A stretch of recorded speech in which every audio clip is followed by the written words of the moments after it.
So I'm moving from one to another to actually emphasize on things. Okay, so that's my way of discussing to actually ensure, especially when I'm in class, this is to ensure that students are actually grasping what I want to impart to them in our discussion. Okay, so for the outputs and outcomes, the theme among the outputs is that the metrics are within the researcher's direct control.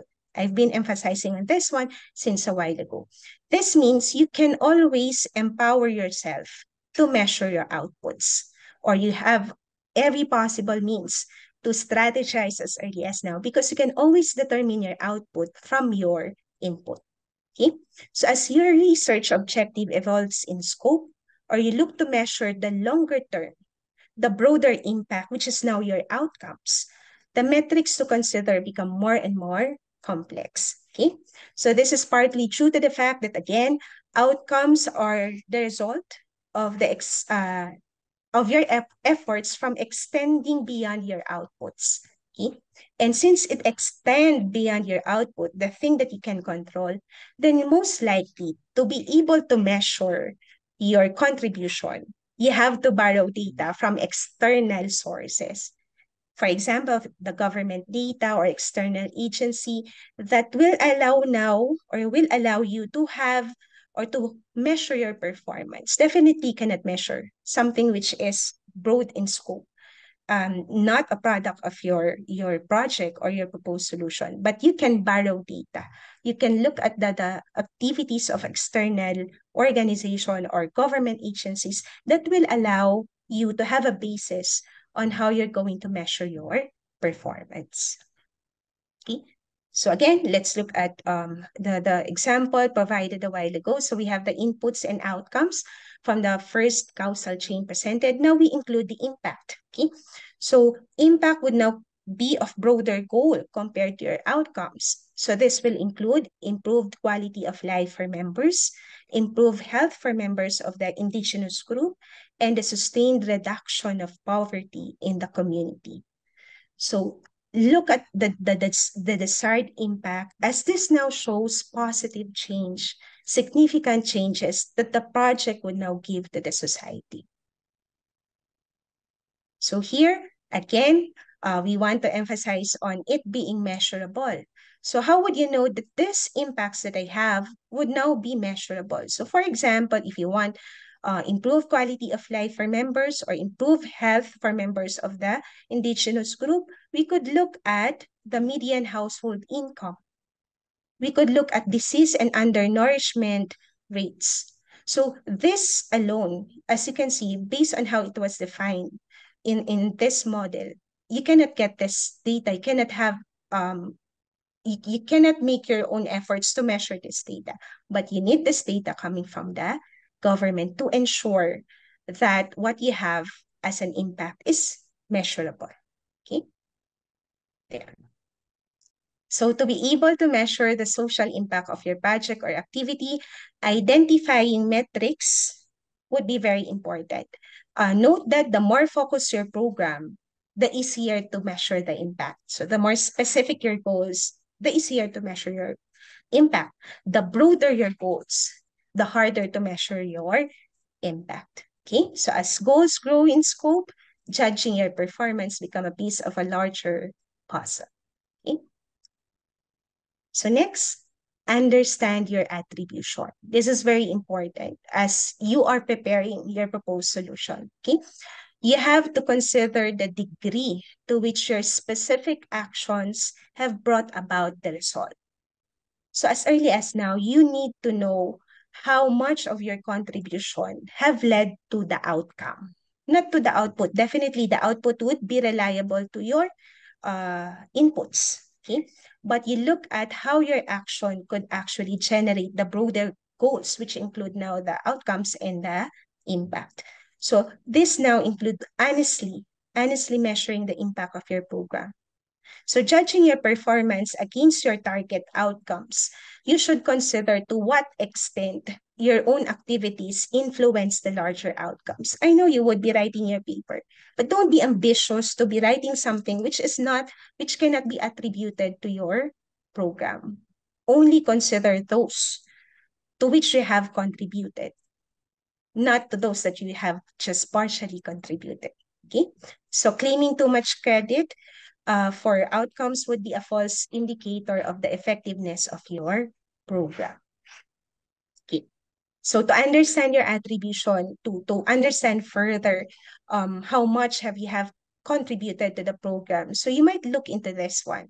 So look at the activities by organizations or individuals you actively partner with. Who are your partners? Who are the other people contributing to your program? Okay. Activities by other entities or organization independent of your efforts, but with the same or overlapping goals, because some of the outcomes might not be attributed to yours, but actually attributed to them. Okay.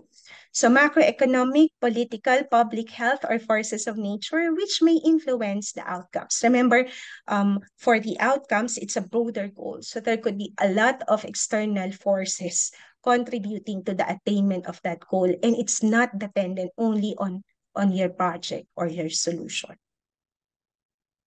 So next, get the timing right.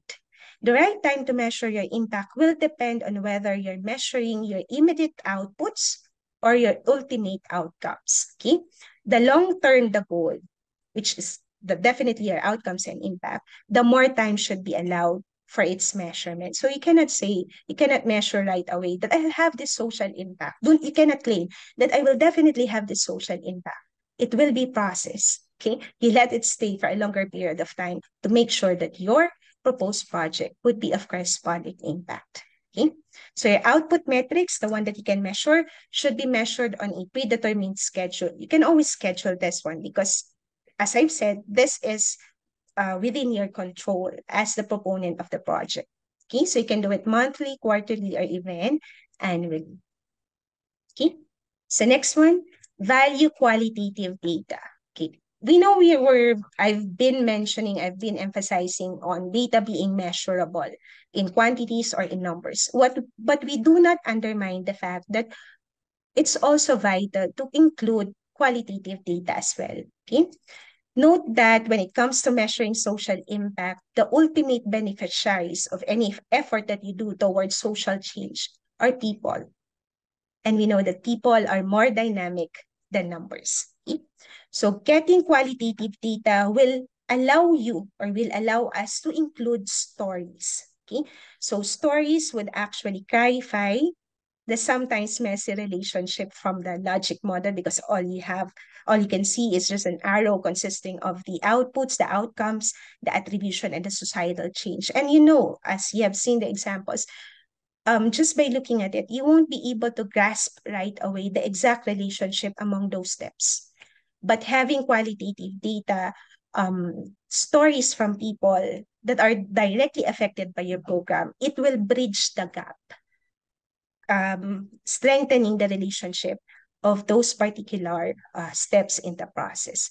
By the way, what I want to emphasize is that you don't just put definitely your input output, but for the outcomes and the impacts, you have to really read maybe projects related to yours, papers with projects or solutions related to yours. And then definitely they have cited some of their outcomes and impacts. So it's like borrowing and then checking later on if the causal relationship, the cause and effect relationship cited by those papers, by those articles, by those references are actually the same with yours.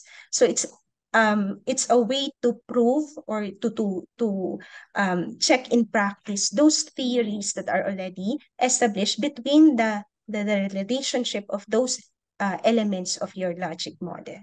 Okay, so I know that's not easy, but again, you have 14 to 15 days to prepare. Okay, there. So recognize your accountability. So for organizations looking to create positive change, this means developing a culture of listening and being responsive to the needs, the concerns, and the ideas of the individuals or communities you serve. Okay, so it's a good thing, like what Ma'am La Madrid had mentioned a while ago, it's from your observation, it's from your experience that you generate now your problems and definitely your solution. Okay, so it's like listening, not to the people, but actually to yourselves experiencing the problem. Okay, So organizations can practice, or I'm referring to you as the proponent of the solution, to practice downward accountability. And this would include leveraging relationships and making introductions to the people that are affected by your project. Build capacity in coordination with other organizations that you will partner with, and then create transparent measurement processes or practices in direct coordination with the communities being served. And this will show you're being accountable with the procedures, with the solutions, with the projects that you are actually proposing. Okay. And for the last of the practices, be open to learning. Okay. Those seeking to honestly measure social impact must accept a hard truth that sometimes our efforts are not successful in accordance to the objectives, maybe, and the goals set for the project. Okay. So in this case, to run deeply impactful societal change programs, we need to accept failure as opportunity for growth.